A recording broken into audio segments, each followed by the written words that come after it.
صلی اللہ علی محمد صلی اللہ علیہ وسلم۔ بسم اللہ الرحمن الرحیم، نحمده ونصلی علی رسولہ الکریم، اما بعد۔ قال رسول اللہ صلی اللہ علیہ وسلم: اعدلوا بین ابنائکم، او کما قال علیہ الصلاۃ والسلام۔ اولاد بہت بڑی نعمت ہے، اور ہر نعمت کے ساتھ احکام ہیں، ذمہ داریاں ہیں۔ اللہ کے یہاں پوچھ ہوگی اس نعمت سے متعلق کہ ان نعمتوں میں اللہ کے احکامات کتنے پورے کیے گئے۔ اولاد بھی نعمت ہے۔ اولاد کی تربیت یا تقسیم جائیداد یا میراث کا نظام، الگ الگ موضوعات ہیں۔ یہاں پر اس پہلو سے گفتگو کرنا ہے کہ اولاد کے درمیان برابری ہونی چاہیے۔ حضرت آقا صلی اللہ علیہ وسلم نے فرمایا: اعدلوا بین ابنائکم، اپنی اولاد کے درمیان انصاف کرو۔ کپڑا پہنایا گیا، ایک جیسا پہنائے، قیمت کے اعتبار سے نکاح کرے، ایک جیسا کرے۔ یہاں تک کہ بعض اکابر کانوا یستحبون ان یسووا بینہم حتی فی القبلات، بوسہ دینے میں، پیار کرنے میں بھی برابری کرتے تھے۔ ایک کو 2 بوسے دیے گئے، کس کیے گئے، تو دوسرے بچے سے بھی اتنا ہی پیار کیا کرتے تھے۔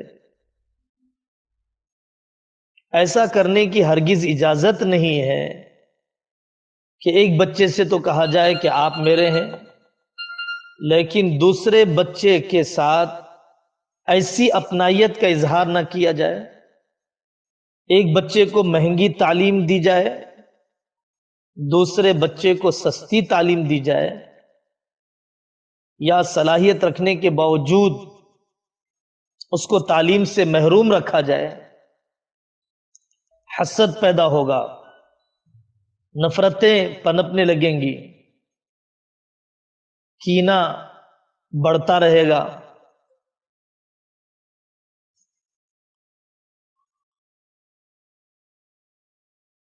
اس لیے برابری ہونی چاہیے، اور یہیں تک نہیں بلکہ اولاد کی بیویوں میں برابری۔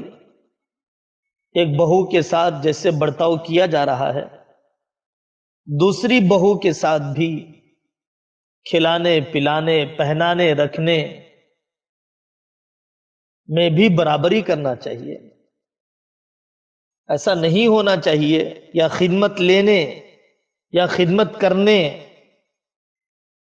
ایسا نہیں ہونا چاہیے کہ جس بچے سے زیادہ محبت ہے اس کے اوپر تو جی کھول کے خرچ کریں۔ بعض مرتبہ اس کے فاسق اور فاجر، شرابی اور کاہل ہونے کے باوجود، اور دوسرے بچے پر خرچی نہ کیا جائے، کم کیا جائے۔ ایک بہو کی بیماریوں میں تو خدمت کی جائے، دوسری بہو کی بیماریوں میں حالات موافق ہونے کے باوجود بھی خدمت نہ کی جائے۔ ایک پوتے پر تو خرچ کیا جائے، لیکن دوسرے پوتے پر خرچ نہ کیا جائے۔ ایک نواسی کو دیا جائے، دوسری نواسی کو نہ دیا جائے۔ یہ سب برابری کرنا اس لیے ضروری ہے کہ یہ حدیث بتلاتی ہے کہ اس چیز کا خیال نہ رکھنا ظلم ہے۔ خاندانی خانہ جنگیاں اور دلوں میں نفرت اس بنیاد پر بھی پلتی رہتی ہے جب انصاف نہیں کیا جاتا۔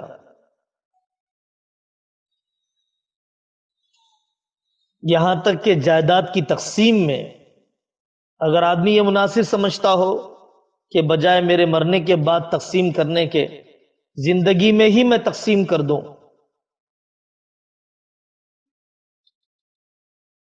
تو اس بات کا لحاظ کرنا چاہیے کہ کس بیٹے نے واقعی زیادہ محنت کی ہے، کس بیٹے کو آپ پارٹنر بنا کر لے کے چلتے رہے، کس بیٹے کو آپ امپلائی اور ملازم بنا کر لے کے چلتے رہے، اور کس بیٹے کو آپ صرف بطور معاون اور کوآپریٹ کرنے کے ارادے سے آپ لے کر چلتے رہے۔ اس بات کی وضاحت ہونی چاہیے کہ فلانی جائیداد فلانے بچے کی کمائی سے خریدی گئی، یہ فلانے بچے کی ہی ہے۔ فلانی جائیداد تمہارے والد کی کمائی کی ہے اور اس کو میراث میں تقسیم کر دینا،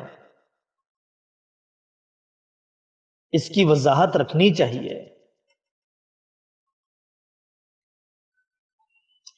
ایک بچے کی تعلیم پر 40 لاکھ روپے خرچ ہوئے، دوسرے بچے کی تعلیم پر 4 لاکھ روپے خرچ ہوئے، تو باقی 35 لاکھ اسے دینا چاہیے جب اس بچے نے اپنے شوق سے پڑھا ہے، خاندان کے کسی مشورے کی وجہ سے نہیں، بڑوں کی کسی چاہت کی وجہ سے نہیں۔ ایک کو کینیڈا بھیجا گیا، آسٹریلیا بھیجا گیا، بڑی رقومات خرچ کی گئی، دوسرے بچے کو کرانہ دکان ہی ڈال کر دی گئی، تو ظاہر ہے کہ دونوں کے سیٹ اپ میں زمین و آسمان کا فرق ہے۔ اس سلسلے میں بھی انصاف،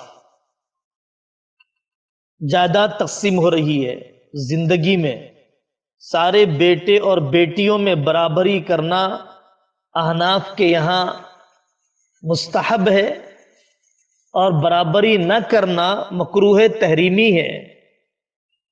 حنابلہ کے یہاں واجب ہے۔ دلیل وہی واقعہ ہے، حضرت رسول اللہ صلی اللہ علیہ وسلم کے پاس حضرت نعمان ابن بشیر رضی اللہ عنہ کی والدہ آئیں اور یہ کہا کہ میرے شوہر بشیر نے فلانی جائیداد یا فلانی سواری نعمان کو دے دی ہے، آپ گواہ بن جائیے۔ حضرت آقا صلی اللہ علیہ وسلم سے جو مختلف روایات مروی ہیں، اس میں آقا صلی اللہ علیہ وسلم نے پوچھا کہ کیا نعمان کے اور بھائی بھی ہیں، بشیر کی اور اولاد بھی ہے؟ جی ہاں۔ کیا ان کو بھی دیا گیا؟ ایسا ہی نہیں دیا گیا۔ تو آقا صلی اللہ علیہ وسلم نے فرمایا انی لا اشہد الا علی حق اشہد علی ھذا غیری، میں صرف حق پر گواہی دیتا ہوں، کسی اور کو گواہ بنا لو۔ ایسرک ان یکون بنوک فی البر سواء، کیا تمہیں اس بات سے خوشی ہوتی ہے کہ تمہاری اولاد نیکی میں تمہارے ساتھ بہترین سلوک کرنے میں برابر ہو؟ ہر آدمی چاہتا ہے، جیسے یہ چاہتا ہے کہ ساری اولاد میرے ساتھ برابر سلوک کرے، اسے بھی چاہیے کہ اولاد کے ساتھ برابر سلوک کرے۔ فَلَيْسَ يَصْلُحُ هَذَا أَفَكُلَّهُمْ أَعْطَيْتَهُ مِثْلَ مَا أَعْطَيْتَهُ، کیا تم نے سارے بچوں کو اتنا دیا جتنا اس بچے نعمان کو دیا؟ فَاتَّقُوا اللَّهَ وَاعْدِلُوا بَيْنَ أَوْلَادِكُمْ، اللہ سے ڈرو اور اپنی اولاد کے درمیان برابری کرو۔ ایک جگہ پر فرمایا اعدلوا بین اولادکم فی النحل کما تحبون ان یعدلوا بینکم فی البر واللطف، نسلوں میں نفرت نہیں آنی چاہیے، رشتوں میں توڑ اور قطع رحمی نہیں ہونی چاہیے۔ بعض لوگ لڑکوں کو دینا چاہتے ہیں، لڑکیوں کو نہیں دینا چاہتے ہیں۔ کیوں نہیں دینا چاہتے ہیں؟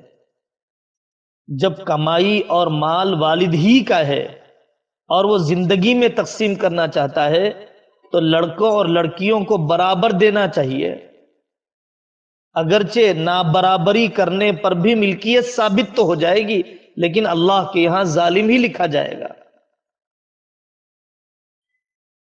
اگر لڑکیوں کی شادی کی ہے تو لڑکوں کی بھی کی ہے، لڑکیوں کے شوہروں کو جوڑے کی رقم دی ہے تو ٹھیک ہے، اتنی رقم مائنس کر دی جائے، حذف کر دی جائے۔ میراث کا حصہ زیادہ ہوتا ہے جہیز کے مقابلے میں۔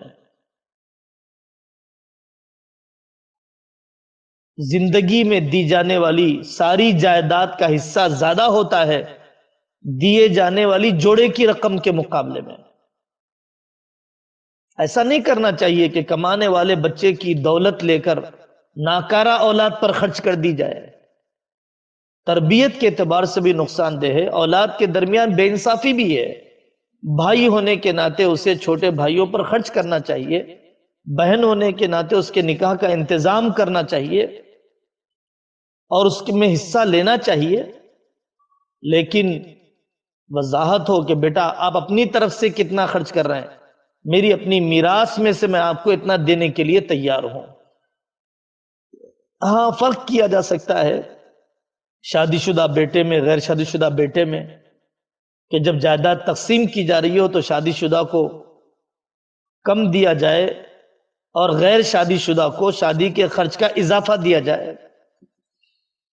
فرق جب ہو سکتا ہے جبکہ کوئی معذور اور ناکارہ اولاد ہو، فرق جب ہو سکتا ہے جبکہ ایک کی تعلیم مکمل ہو چکی ہو، دوسرے کی تعلیم نامکمل ہو، تو اس کے تعلیمی خرچ کے علاوہ جائیداد میں برابری کی جائے گی۔ یہ نزاکتیں ہیں، ان نزاکتوں کا لحاظ ہو تو معاشرت میں محبت کی فضائیں، اعتماد کی فضائیں باقی رہتی ہے۔ اس سلسلے میں ہماری کتاب تقسیم جائیداد کے اسلامی اصول سے استفادہ کیا جا سکتا ہے، اس موضوع پر کیے گئے بیانات سے استفادہ کیا جا سکتا ہے۔ تقسیم تو ہونا ہی ہے، گھر تو الگ ہونے ہی ہیں، پہلے سے ہی اس کے مسائل سے واقفیت ہو، پورا شعور ہو تو آدمی محبت کے ماحول میں جائیداد کا تصفیہ اور دولت کی تقسیم کر سکتا ہے، ورنہ جب ماحول بگڑ جائے، دشمنیاں پیدا ہو جائے، حالات نامناسب بن جائے تو ہزار بیانات، دسی و قانون بھی انسان کی لالچ اور حرص کو ختم کر نہیں پاتے ہیں۔